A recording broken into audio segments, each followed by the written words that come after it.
Yanzu dai za a iya cewa hasashe-hasashe kan 'yan takarar shugabancin Najeriya a manyan jam'iyyun ta biyu sun ƙare. Bayan da ajiya jam'iyya mai mulki ta APC ta fitar da tsohon gwamnan jihar Legas Bola Ahmed Tinubu a zaman ɗan takararta a zaben baɗi. Kwanaki 10 baya dai babbar jam'iyyar hamayya ta PDP ta tsaye da tsohon mataimakin shugaban ƙasar Atiku Abubakar a zaman nata ɗan takarar. To sai dai kamar abin nan da 'yan magana ke cewa ko bayan dara akwai wata cacar. Duka 'yan takarar biyu na da kalubale a gabansu na fitar da waɗanda za su mara musu baya a zaɓen mai zuwa nan da 'yan kwanaki.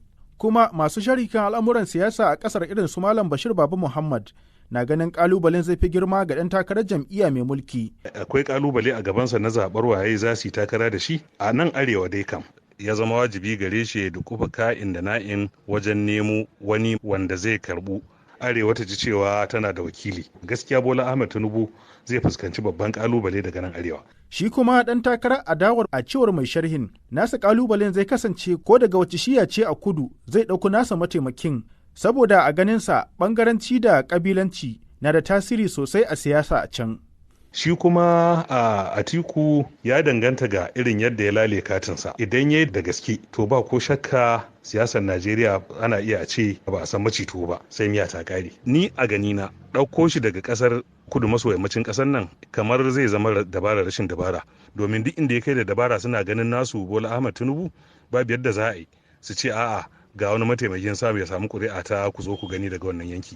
Kudu maso kudu nan ya kamata ya je ya nemo ɗan takara ko kuma abokin takara zan ce. Matsalar da take tattare da sashen kudu maso gabashin ƙasar nan so idan ba shugabancin nan aka ba su ba to ba za su gamsu da shi ba.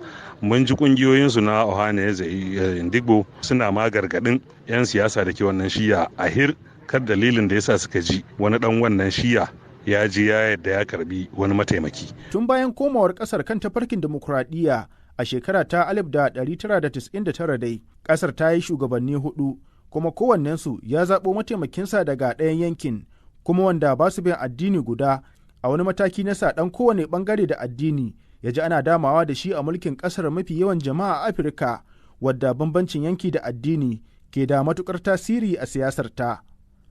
Haruna Shehu Tangaza, sashen Hausa na BBC a Abuja, Najeriya.